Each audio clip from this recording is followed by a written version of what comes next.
Good evening, gaming folk. Welcome back to the third, I think it's episode 3, pretty sure, of Olympus Rises. For those of you that have been here before, welcome back.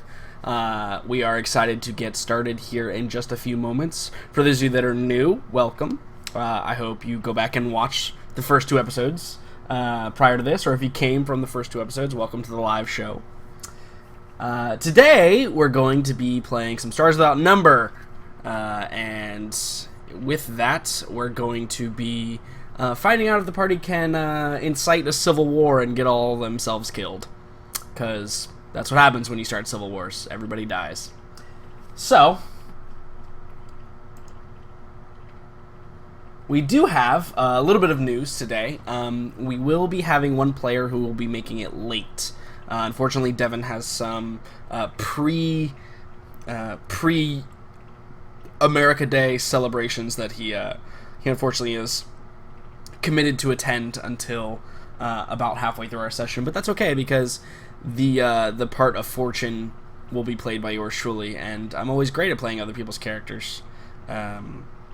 So, that's always great. Also, you can hear that. Those are not gunshots. Apparently, there are other people celebrating pre-America Day right outside my window, apparently. They might actually be shooting the fireworks at my window. I'm not 100% certain. I hope that's not going to be a problem too much tonight. I might end up having to mute myself a couple times.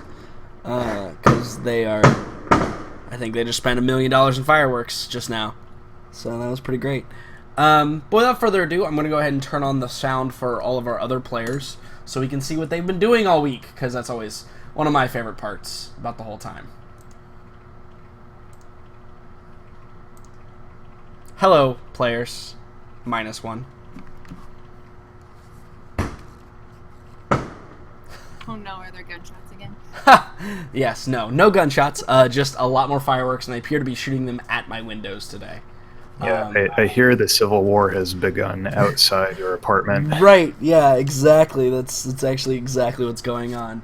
So I'm not even 100% sure Will's actually here. I'm gonna figure that out real quick, because he's been idle in chat since we disconnected last time. Since last week, yeah.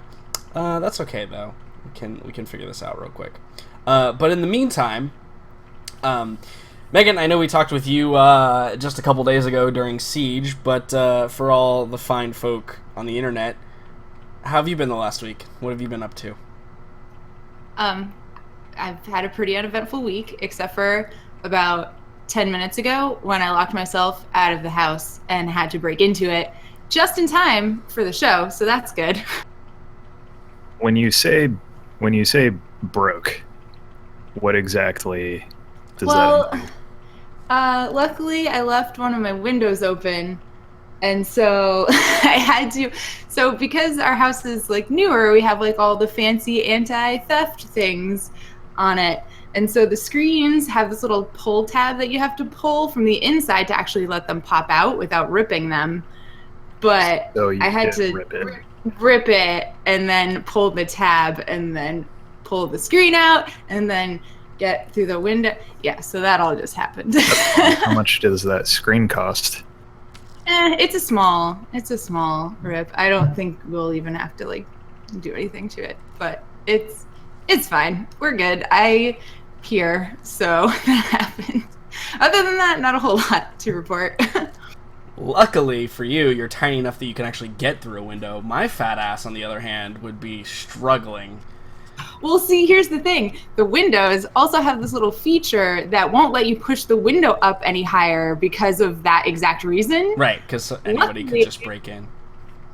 Right. Luckily, on this window, only one of the things was down, so I was able to push it hard enough to where the other one popped in, and then I could slide it up large enough to slide my way in. It was funny for anybody who was watching, but I was freaking out a little bit because we don't have a key outside this house. And I'm like, I have no other way to get into the house, so it would have been bad. But anyway, that's fine. That's my story for today, I guess. But you didn't have to break any windows, and that's what's important. It's true. Luckily, it was nice outside, and my windows were open, or else I would have been screwed. Yeah, So, no, that's fine. it would be 100 degrees in my house right now if I had the windows open, so I elected to use the air conditioning. Yeah, so good thing. What I'm gathering happened. from this is that the house is not terribly secure since you were able to break it. That's like, if there's a moral to any of this, it's that It's true. like, This you is guys probably a paid a true lot of statement. money for a security system that you as a middle school teacher were able to circumvent without It's much true. issue. I mean, I am pretty crafty, but I mean, definitely not. And see, here's the other thing. With somebody breaking into your house, I realized that those little protective things on the screen is more protective from the homeowner getting in, because the thief doesn't give a crap about ripping your screen to get into your house. So, like, why Yeah. is that even a thing? That There, doesn't make any sense. there is the saying that a lock only keeps an honest man out. Yes, this is true. So, anyway, that happened. That's a thing. That's exciting. I'm glad that you got in. Yeah, because otherwise you would have got a message from me being like, so I can see my computer, but I Yeah. can't actually get there. So I actually believe there's a conspiracy right now because... It would have just been the Oscar show today if you Well, couldn't get in. yeah, so here's the deal. I just got the phone with Will, who said he is currently attempting to break into his house. Oh my god, no, No way! way. That can't be real. So, yeah. Is this going to be like a new 4th of July tradition for Apparently- this group? Or Everyone gets locked out of their house. Apparently, we're Oh just my getting God. locked out of the house all the time today. So he'll be here momentarily. I'm here. See, I found him. Okay, yay. Well, you got in faster than I did, I mean. Well, depending on how long you've been trying to get into your house. I don't know. Not long. Just jerry-rigged some things and maybe replace the front door. See? Oh, so you actually had to go through your that's front much door. worse My than- window was open. Yes, indeed. There was certainly a story of people trying to break into their houses today. But yeah. So that's exciting. Matt, what have you been doing all week in your downtime? teaching kids about mind control. Yeah, give us a rundown on how mind control class is going. And if any of It's them are going able okay. to do it. I'm actually almost done since I'm only doing half of this summer session for the kids. So it's it's almost over. Paid for my replacement graphics card after my 560 finally kicked the bucket. It will be given a proper Viking funeral, I think. Yes. By the way, So I think mine's getting here the same day yours is. Just FYI. Yeah. That's funny. That's bullshit. I can pick mine up Tuesday morning rather when they open. But the class went okay. We only have like 10 students, and they all generally want to be there. Like, this was an elective class, like an elective summer thing for them to go to. So, we haven't had too much trouble about. I think most of the usual issues you would run into with this age group have not been a problem. Right. Because in Lucky practice. you. Yeah. So even though my class is only like 2 kids smaller than Meg's, typically, Yeah, it's think a that- kind of a different yeah. dynamic, I think. But that's good Right. because you can actually do fun things then. that's fantastic. So many smart. It's been good. It hasn't been a revelation for me. I still don't want to teach, but I think it has been. Yeah, so it hasn't been revelatory, but it is getting rid of my it's satisfying rather the remainder of my teaching requirement to graduate. So chipping you go. away. That's what's really important, right? Then you can start doing real work.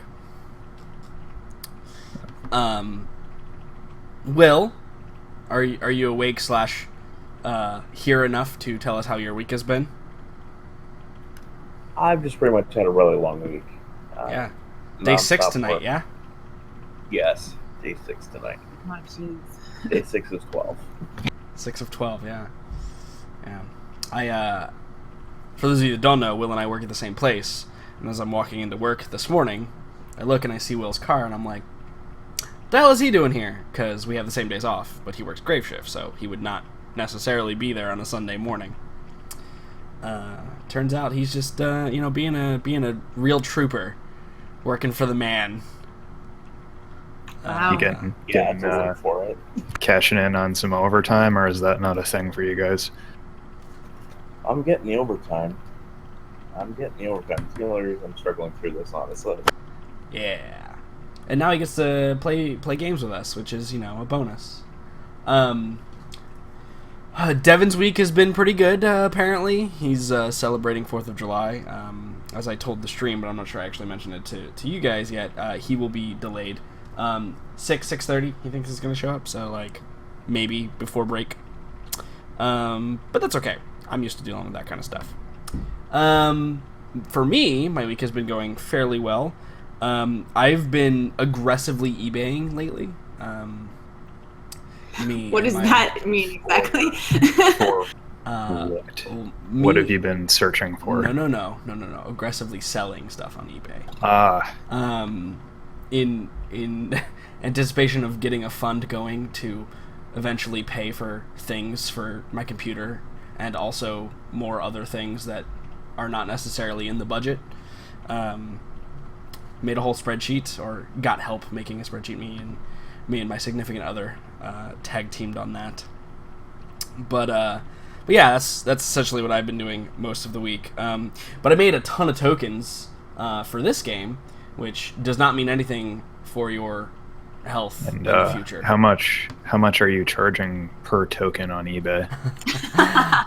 Well, see, if it were actually, art that I had made myself, instead of just, copy pasted stuff, probably fucking with you. It probably would sell for something. But no, mostly going to Goodwill and buying a bunch of really cheap stuff and selling it for really expensive. For example, Radiohead shirts, where I pay $1.69 for them and then sell them for $14. It's very industrious of you. Yeah. Turn around. Yeah. Sold an ice cream maker the other day. Pair of Vans shoes. Yeah, so it's good. My temptation is always to do this with old lab equipment, but since that is strictly illegal. Yeah, you gotta get right, in jail for that sort of thing. And Yeah. Well, it's actually not, but it has to go through. It has to be processed first. It has to go to a general availability kind of warehouse. So I could still sell it, but everybody has to have a chance at it first, and it just has never been. I've never had the time. Right. Also, let me tell you this funny yet extremely aggravating story about my most recent trip to Goodwill on Friday. So the Goodwill corporate office is where I live, which means that they get all the stuff first and then it gets distributed throughout the state. So I go to the Goodwill and I do this. This is a weekly trip that I do, and I go there, and in the toy section there are a bunch of Spice Girl Barbie dolls, Spice Girls. Oh my Not God. actual Barbie. They're made by Spice Girls and produced by the Spice Girls company. And I was like, I wonder if these are worth anything. So I looked, and they had the On Tour series, and I looked, and individually they were not worth much. However, the whole set of 5 girls were selling for $90, and I could have gotten them for way to females cheaper. my age. Right. So, and they were, by the way, they were new in box. Okay. Nice. So I was like, So what I did is I picked up the 4 of them, and then I realized that I was missing the 5th one. Scary Spice was not present. So I was like, well, shit. So I was like, this isn't going to work. It's not worth it to buy them individually because the whole set is what's worth money. So I put the 4 back on the shelf. So I continue through the home goods section, and I get to 3 aisles down, and lo and behold, Scary Spice is sitting on a shelf in the wrong section. So I immediately grab Scary Spice and I throw her in the cart. And I run over, and as I'm getting back to the Spice Girls Barbie dolls, I pick up 3 of them, and a woman next to me picks up the 4th one, the one that I needed, like the one to complete the set. So now I'm back to Baby Spice, actually. She picked up Baby Spice. That bitch. You knocked her out, right? How dare she? I had this moment of I stared at her, and like she saw me grabbing, like voraciously grabbing the other 3.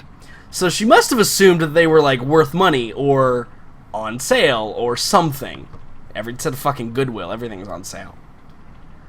So needless to say, I'm like, okay, well maybe she's just looking at them. So I went 3 aisles down to where my cart was, and I pretending like you didn't care about it. I put the other 3 in the cart, and I sat there and I watched her, and she picked up some of the other ones because there were other ones that were like mixed set.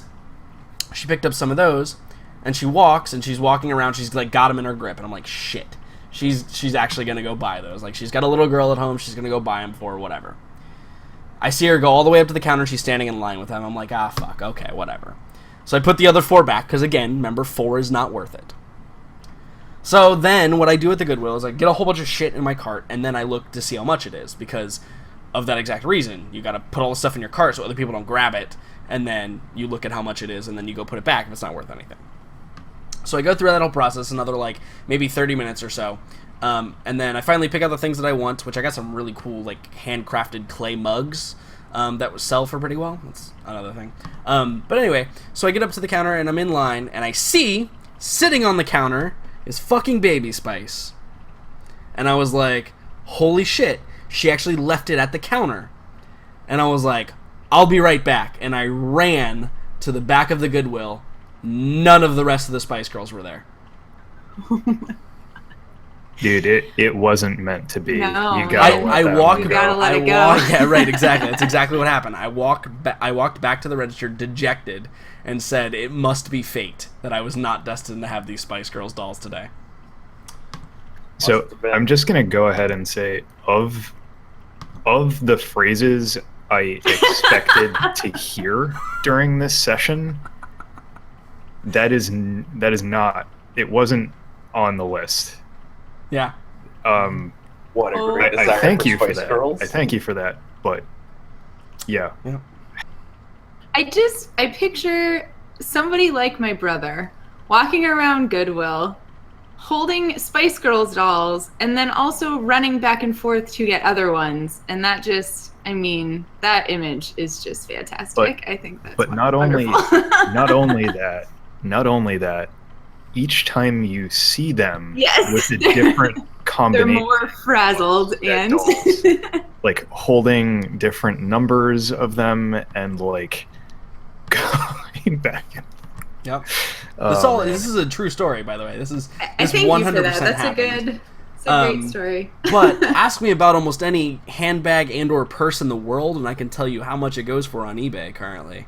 I'm actually really good at picking out fakes now and what's real and what's worth money.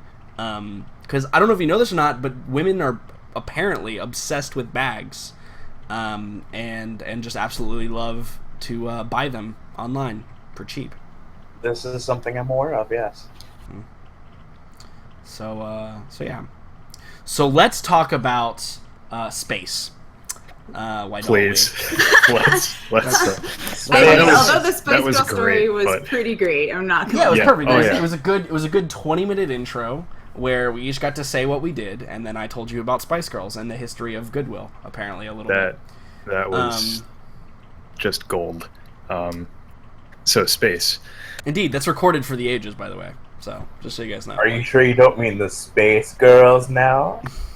Yeah, actually, Natalia is new Baby Spice. That's what they call her because there's been another iteration in between the original Spice Girls. That's not actually true. But let's talk about what the heck you guys were doing when we left off last week. So last week, you all got your mission from the West Wind, and it was a transportation mission. You were to transport a dignitary from 308 from Sorn over to Ferial, which is in 506, where you were to deposit said dignitary back at her home. There was a little bit of interaction with this new passenger, Natalia, and we found out some interesting things about her. We found out she's apparently stronger than Fortune and also stronger than Oscar in both physical and mental, respectively. At least for narrative purposes. For narrative purposes, right. There was no one ever failed a mental saving throw or a physical saving throw. It's fine. No. And I definitely didn't pass 4 in a row out of session in between, right. Just to make sure. Make sure your rolling wasn't broken. I understand. I understand. It's purely narrative. Yes, but we also found out that that the Civil War, or the Cold War, I should say, because it's not actually a Civil War; it's a Cold War. People are not actually. That's way earlier than 6:30, sir. People are. People are apparently there's a lot of seismic instability on the planet of Furial, and the seismic instability is caused by unknown means for ever since the Scream. It has been basically occurring. It's been like part of the history. So as evolutionary traits dictate, the people that exist on Furial and the creatures and also whatever have you be living on there has evolved in such a way that it is more resistant to this seismic instability over the course of 400 plus years that have progressed since that time.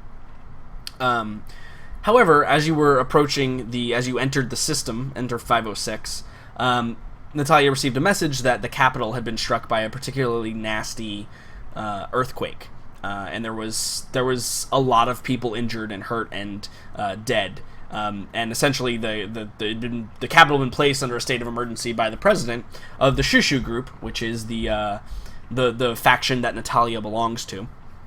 And Natalia kind of let slip due to a good persuasion roll by Oscar that there was some rumors or some hearsay that the seismic instability was worse on the Shushu group side of the planet as opposed to, and what did I name them? Let's see, Sector Guide 506. I'm really bad at remembering this stuff. The Shianabi Alliance. It was particularly worse on the Shushu group's side than the Shianabi Alliance's side of the planet. And so, with that being said, Oscar somewhat kind of a little bit agreed to perhaps perform a mission or two in the name of the Shushu group, or at least at Natalia's request, and that she would take care of the backlash that may come from Westwind because of it. And Correct. That's kind of where we left off as you guys were flying in orbit, waiting to descend down onto the planet. Yeah. It was established that this is not Oscar's first trip to Furial. Mm-hmm. Yes, absolutely. It was indeed established that Oscar knew quite a bit about Furial, and at least, while maybe not its geopolitical climate, at least enough about the planet itself to be able to navigate and interact with it. So I think that the first scene that we have, and Devin is here. Hi, Devin.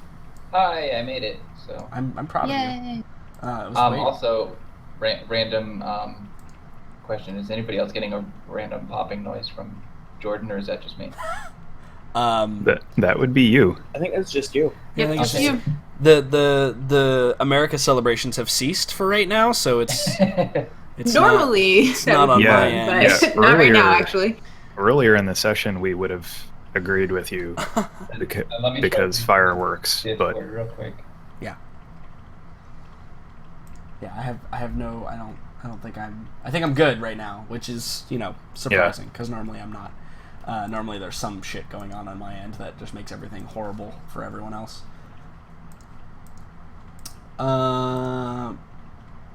Is it good? Is it better now?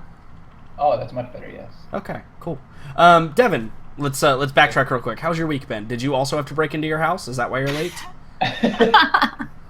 No. My sister was here for some time away from her kids and have a little me getaway. So Good for her. we were doing lots of things, and we went and saw. I don't know if anybody watches America's Got Talent, but we went and saw Drew Lynch, who was a runner-up from last season. That's Yesterday. cool. So he's a stand-up comedian, hilarious. It was awesome. That's pretty awesome. Week has been not bad. I'm still understaffed at work, so I'm still trying to fill schedules, but it worked out. So but I am working tomorrow, so disappointment. Well, you'll have to go watch the VOD, but 2 people tried to break in their house, 1 taught some kids about mind control, and I almost bought all of the Spice Girls. Anyway, so you guys, I think the first scene that we see Moving I right feel like they along. were pretty is- fair synopsis. is you guys are now, you've descended into the atmosphere of Furial.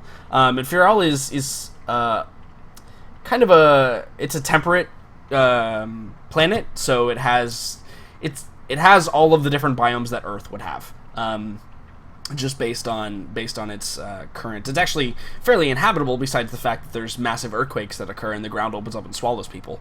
If you can get around that fact, it's actually quite a habitable planet. But you land, and the area that you land in is very heavily dense forest. But you can see that where you're headed towards is a landing pad, kind of along, like, on the outskirts of the city. You fly over the city, and as you do, you see that there is just there's fires and dust actually being kicked up from this giant crater within it, where this seismic instability has been, or this earthquake, like where the primary point of the damage has occurred. You can also see there's steam venting into the air, because this is a TL4 planet, so any of the power sources, which they're probably not nuclear, they're probably actually more advanced than that, are essentially, having to be shut off, and it just looks like chaos from the air. But as you land some distance away from that. And I think that as you're disembarking, we see that there is a convoy pulling up. So my question to you, Oscar, is how would you go about informing all of these other? Because technically, you are assigned to bring her to the capital row, right, where she lives. That's your assignment. But how would you approach hey, do you guys want to do a mission or two here and see if we can, solve some of this stuff? Or how would you bring that up to the rest of the crew? Yeah, certainly. I mean, as I understood, there would be some period of time where we would have to wait for that convoy to arrive to actually drop her off, right? I mean, So there would be a period of time there if you wanted there to be, because she can totally send the message when she's in system for them to wait for her at the landing pad. But yeah, I think at some point I probably would have gathered, just quickly would have gathered everybody to say, have a quick meeting before we decided to leave, because Oscar is not the one who makes these decisions per se, right. So what is it, do people actually show up if Oscar calms everyone and says, I need 5 minutes of your time, meet me at the the debrief room? I think if nothing else, curiosity might get the better of people, because that would probably Yeah, Oscar that's calling what a I was meeting would be thinking. weird. that would probably be a first for Oscar. Yeah, ever, certainly. maybe. It would probably be a first for our group, because I don't think our group, other than Giorgio, would call us to the Summit. briefing room. Right, exactly.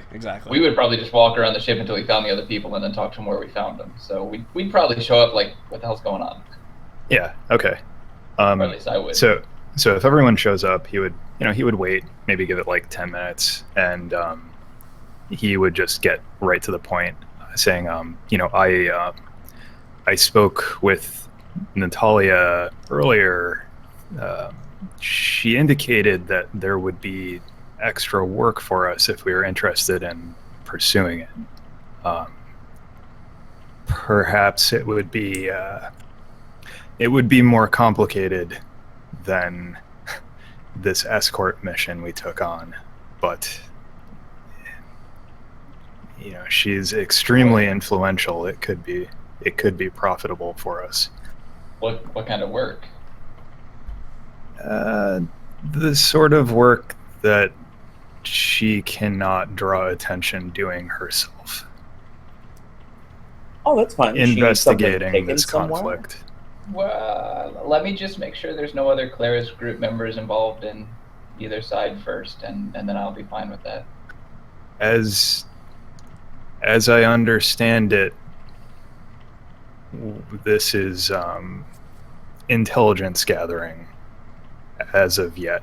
But yes, I understand your reservations. Please, if you need to check, please do so. But I don't know how long this offer will remain on the table. That was going to be my next question. Out of game, Jordan, is there a way to... Yeah, so I assume that you would be able to send out like a cipher code being like a ping, right? To be like, hey, any Claris mercenary group on this, on this frequency or however it works, Yeah, in this planet. Yeah, sector, you personally would have to be probably obtuse about it, right? Like you'd have to be like, hey, I'm Claris group, and then somebody would be like, oh yeah, what are you doing here? Like come up to you on the side if there were anybody working. So it depends on if there is Claris mercenaries here, what their mission is. If their mission is stay off the grid, gather intelligence, they may not contact you, right? Yeah. They may just be like, that's a risk, right? Or if it's like, hey, provide security for the president or whatever, they may contact you right away and be like, oh, hey, yeah, we're here right now, or we're doing this, etc. Okay, then I'll just go ahead and do that, and and if they don't get anything back, then I'll just assume no one's here. And right, because that's the other thing, right? Like if you don't get anything back, then technically you have like free reign to do what you will, because if they didn't contact you, that's on them. And if it comes up later where I do run into someone who was working off the grid, I'll just deal with that situation there. Exactly. I think, maybe Oscar adds like, to Fortune, he would say, if you must recuse yourself, I understand, but I think until that proves necessary, we should probably go along with this. Yeah, I'm fine with that. So absolutely. So because he understands that Fortune has some loyalties that need to be considered, but time is pressing with this. Like we kind of have to decide whether or not we're going with her in the next several minutes. Right. Yeah. Like you have basically until you drop her off and complete your Westwind contract, right? Like, you have until that point to basically decide. So however long it takes you to travel from the landing area to her townhome, that's basically the time frame that you have, right? Yeah, so I'm fine saying I'm in for the mission, and then if I find out there's other things later, then I will back out of it. But cool. So do Gogo or Boomer weigh in on that, or are they just like, yeah, money's cool, let's do that? Boomer has a couple of questions. He would definitely kind of, poke his head forward. It's like, well, okay, where does she want us to go? What does she want us to do? How long is this going to take? He actually, pointing over to Fortune, actually has a thing that he wanted to take care of. It's not a pressing issue. It was just asked to be completed. So I'll get it done when I can. It's possible that working for Natalia will be much more lucrative, even in non-monetary ways, than fulfilling that contract also. Yeah, I'm not too worried about that contract. Like I'll get it done when I get my time. So when you mention non-monetary ways, Boomer just kind of raises his eyebrows and just kind of watches you for This is unfortunately, Boomer, this is not a euphemism, I am sorry. But you see, Natalia is extremely influential, and this could be a boon for us. So I think this whole time, Margot's been just arms crossed, silently staring at Oscar. And she kind of looks at him and she says, "So, what's your connection to this planet? Why do you care so much?" A job is a job, is it not? It is, but you seem to have some special insight about this planet. I think you should share that with us before we decide. Go, leave him alone. He's just got a thing for Natalia. I mean, I think we've all got a thing for Natalia. She just holds up her hand, like, to stop you from babbling, and waits for Oscar to answer. Oh. So Oscar just nods at Boomer and says, "You saw her." And, like, it's obvious that he's not gonna give you... like, he's Boomer agreeing seems with to get Boomer, really but he's not telling you uncomfortable the at truth. first. Boomer seems to get really uncomfortable at first. Just like, I didn't see anything. I don't know what you're... Oh, yeah, Yeah, so Oscar just says, it's in my history, it has never been bad to ingratiate oneself to planetary leaders. I agree with you. My only question is, I don't know much about this psychic business, but clearly something's going on here on this planet. Did you notice coming in? They got some stuff going on. I'd like to know a little bit more about that before I decide to spend any more time here. Oh, I strongly doubt that there is psychic influence over the tectonics on this planet. Believe me, if there were such a power, I would be chasing it. But unfortunately, this is outside the scope of any psychic malevolence I am aware of. Well, good. Then I'm out. You guys can decide whatever you want to do. That sounds like a yes. Is Giorgio in the room? Like, does he? Did you calm Giorgio? Oh yeah. He for practical purposes, unless I Sure. say like I am specifically excluding him, he is crew.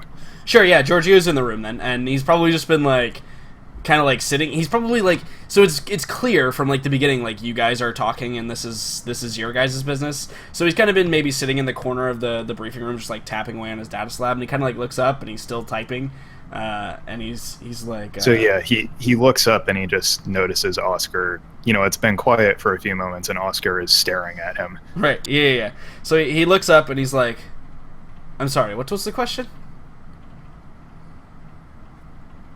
Do you have any personal objections to taking work from Natalia? He kind of looks and he like closes his data slab, like his tablet, and it clicks, and he looks up and he's like, "What you do on your own time is your own. I unfortunately am bound to the West Wind Corporation. If you choose to take work from another, that is your precedent. I know that Natalia has connections to my faction. If she is willing to work out the details with them about this, that is fine. Until then, she was very she was clear with me that she would make arrangements with West Wind if we accepted. Sure, So yeah. Then he nods and he's like, then perhaps that duty falls to me. But for now, I am simply the handler. And he kind of like looks around and he's like, but I would... A word of warning. Cold Wars are, well, not always as they appear. I don't know about this one specifically, but I would just be wary of the decisions you make and who you work for. For someone to have so much animosity towards each other for 400 years, I think that the lines may be blurred on what is right and what is wrong. That's all I say. For your own personal safety, because that is... And he kind of like... He looks and he's like looks around the room at you like with this like kind of sarcastic look, and he goes, "Unfortunately, my responsibility."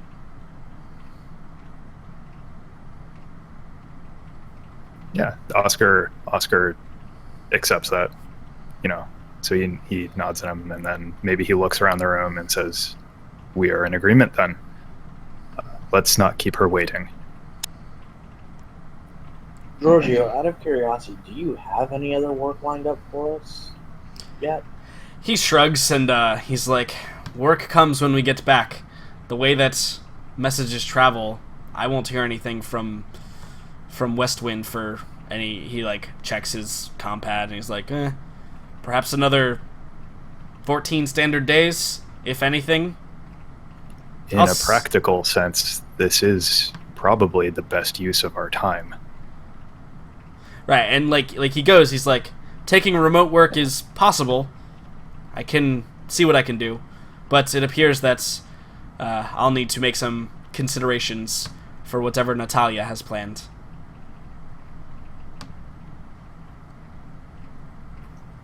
Boomer would just kind of nod and stay quiet in the corner of the room as everyone else kind of disperses, unless he can get an opportunity where he can talk to Oscar alone.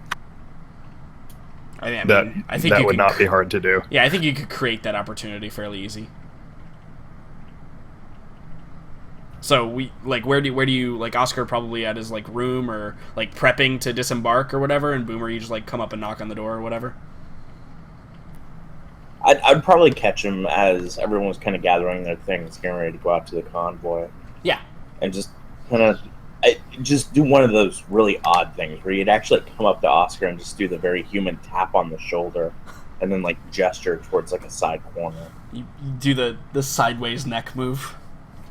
Yeah. Yeah. Okay. The universal signal for come but be quiet. Yeah. Yeah. Come, but I don't want to speak to you in the open. Yeah. Yeah. Sure. So you guys head off into some obscure place. So what is he? Yeah, someplace. I mean, it's a big ship. There's only like 4 of us on it. Right. Yeah. It's pretty easy to find a room that's not being monitored, or even outside the ship if you wanted. Look, Oscar. There's just something you need to know. And as Boomer's explaining this, like, he's completely forthright. He's not twitching or shaking. He's not, like, shuffling from side to side. Like, he's holding himself with complete bearing as he says this. Oscar, there's something you need to know, and I just can't be pinned down in one place for too long. So I don't mind helping or doing this, but I really don't want to stay here long enough that we start looking at property, if you get my meaning. Yeah, so to that, Oscar, he says, how would he put that? Oscar would nod to Boomer and say, "I did not join Westwind for my health. It is also important that I move around. I don't believe this will be a problem." And just like that, it's like all of Boomer's demeanor immediately changes, and just he smiles, his hands are back in his pockets, just like, well, I'm glad we understand each other. It's kind of a tap on your shoulder, and he just like whistles and walks away. Cool. Yeah, cool. So you have that moment, and barring any other scenes that we have, the convoy rolls up, because all vehicles in this world make that sound. Just every vehicle grav, wheeled. Quick, to the fart copter. In fact, sometimes walking makes that sound. I don't know how it works, but it's how robots are powered. These tech port shoes. Everything runs on methane. Yeah, I mean that totally might be a thing. Who knows? Tech in the future is weird, man. Perfect. So, the vehicles pull up, and you can see, like, as they're arriving, these are, like, if you've ever seen a motorcade for, like, an ambassador or, like, an influential person, like, the armored limos show up, right? And a couple of them are like are wheeled vehicles, and then like the middle one that is clearly like up armored, it's actually a grav limo as it pulls up. And then in the front and the back there are two like big, what would be like Expedition Suburbans, the typical black tinted windows, everything, and they're flying a little flag that to be like the Shushu group on the front of all the vehicles. And Natalia descends from the ramp, and she looks at all of you all kind of like geared up. She like nods in approval, and she's wearing. You guys haven't seen her wear this yet because she's been wearing like kind of casual clothes while she was traveling and when you guys first met her. But she's wearing this kind of very professional, the only thing I can describe is like kind of like Galactic Senate garb from Star Wars. Very like ambassadorial, like professional, and she is, she's got like the I guess it is a robe technically. It's a big dress, and it falls all the way to the floor, and all you can basically see is her head. And she approaches the grav limo, and you can see the guys getting out. For those of you that are tactically minded, so probably like Fortune and Oscar, you can see the guys getting out. They're clearly well-trained security detail. Secret Service level, like trained security detail. Most of them are carrying just their sidearms. But you can see as well, like there's at least one guy in each of the like SUVs, or two guys in each of the SUVs that have like standard like combat rifles. And yeah, it's a pretty well-armed escort that's arrived to take you. And Natalia walks up to the grav vehicle, and she turns back and she looks at you and she says, "Unfortunately, I have to make some phone calls. I believe that the group of you can fit in that limo," and she motions to the limo like behind her, and she's like, "All of the amenities should be there to your liking." Exactly. Yeah. See how it works? Without It's all connected. Yeah, so I think Oscar would say, I think it was probably presented to her, like initially it was probably presented as like a foregone conclusion that they would take the work, but just to confirm, Oscar would say, I met with the crew. Everyone, including Giorgio, is on board. Will you...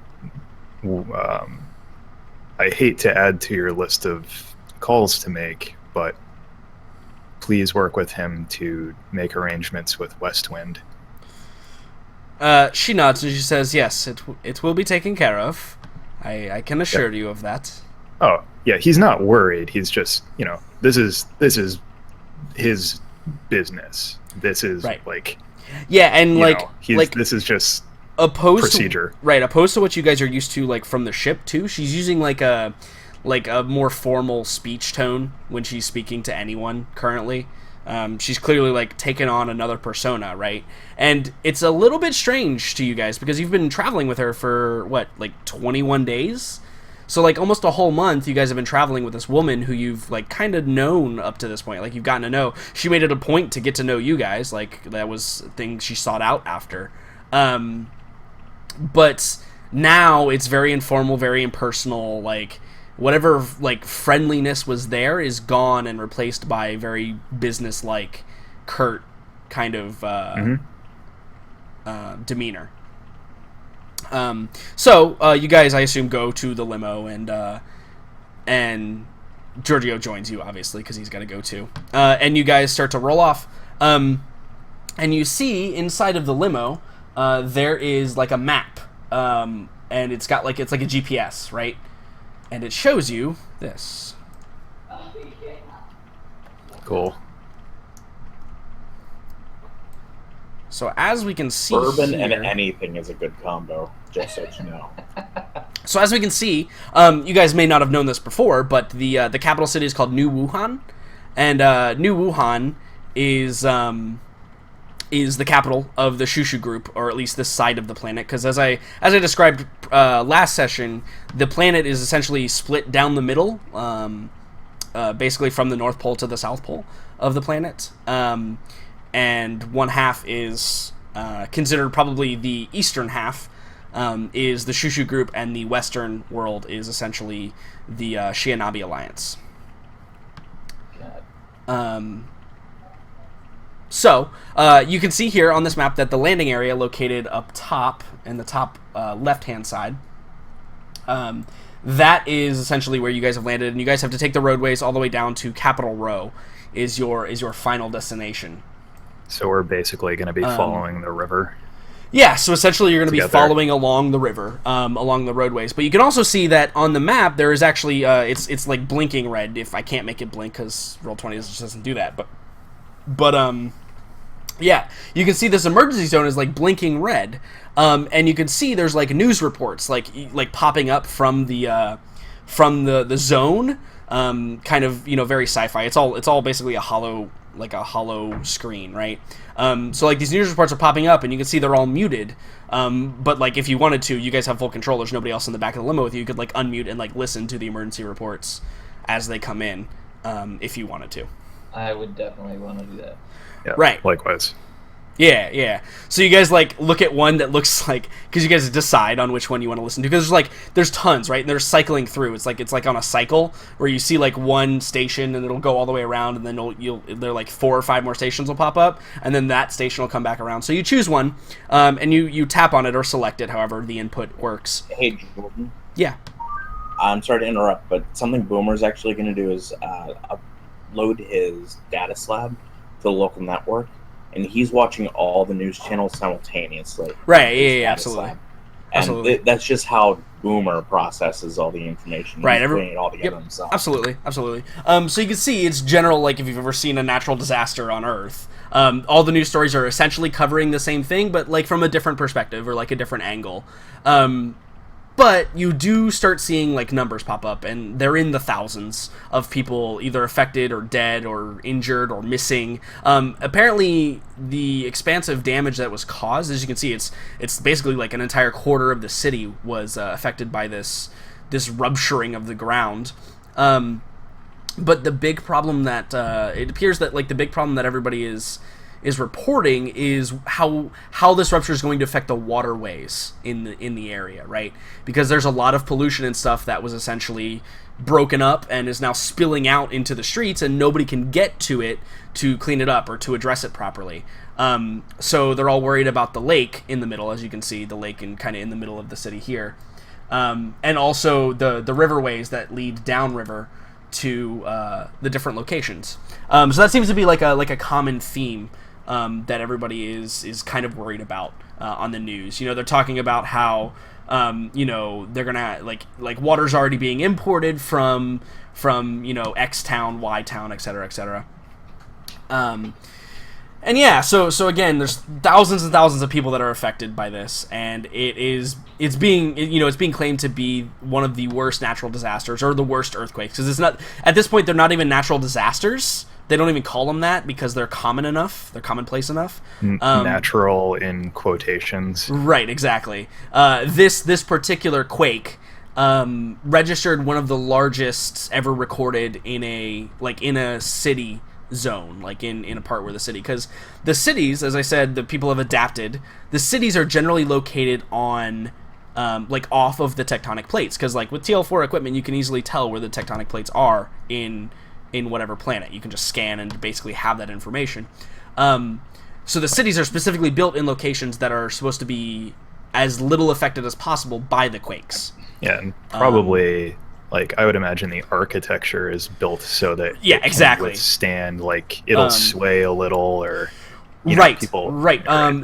Actually, one of the bigger importers of Red 5 is Ferial, because Red 5 being lighter means that it doesn't collapse under its own weight due to heavy swaying or heavy movements during the quakes. It has a little bit more give to it, so it doesn't break as easily. So yeah, again, back to the Red 5 is valuable in the sector. So yeah, it is.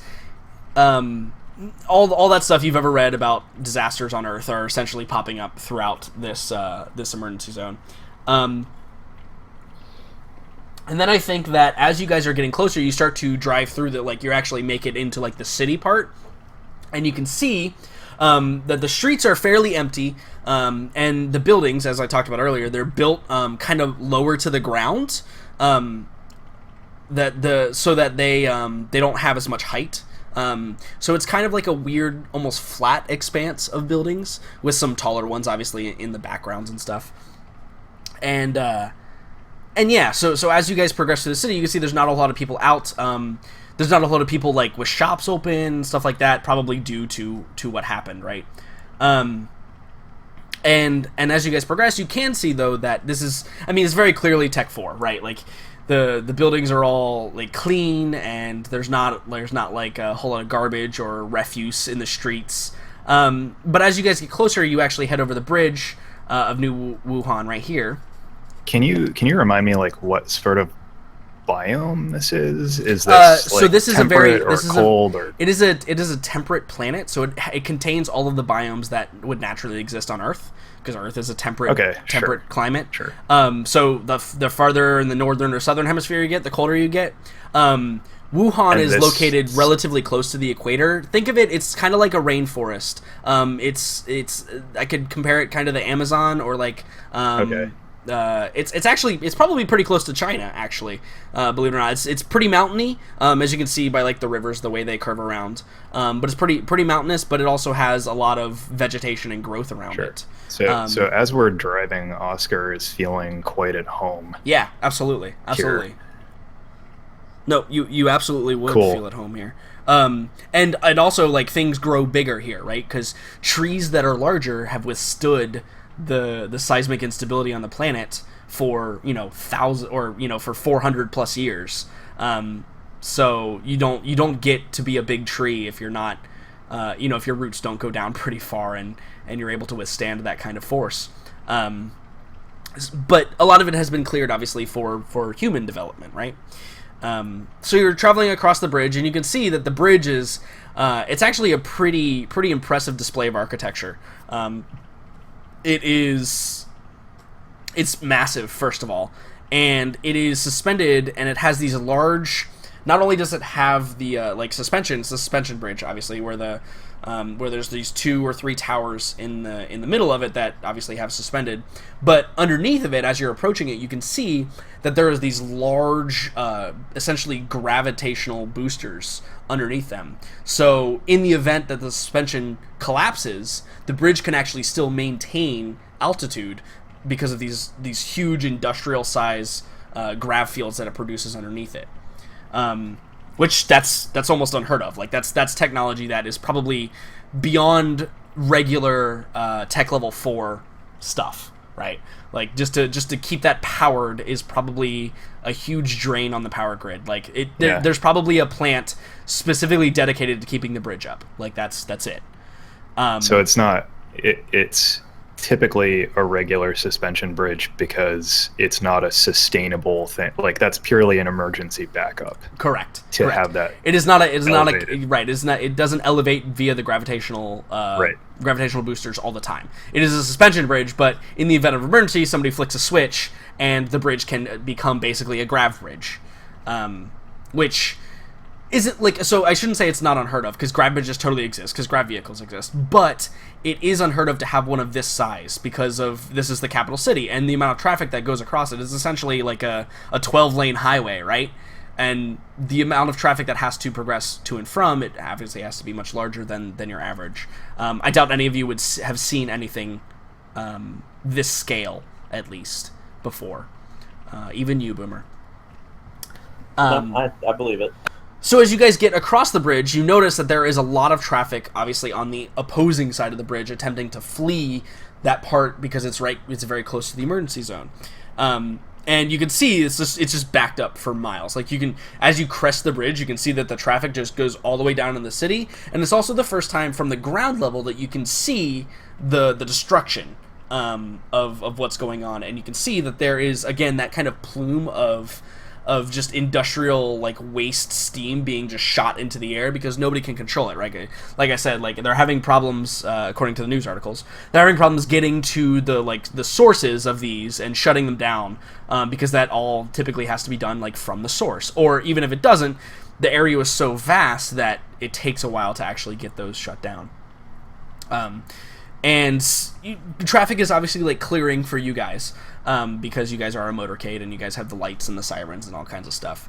But luckily, going into this section of the city, you don't have much problem. And then you turn the corner and you head south towards Capitol Row.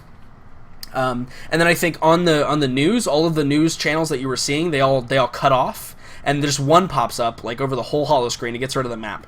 And it is an older guy, probably maybe in his late 50s, early 60s. He looks pretty distinguished. He's dressed in like this formal military wear, and he's got like a bunch of medals like on his chest. And an announcer, like an intro, plays before we see him do anything, and it says, President Gunther will speak in reference to the catastrophic events that have occurred in New Wuhan today. And then it cuts out and we cut into the audio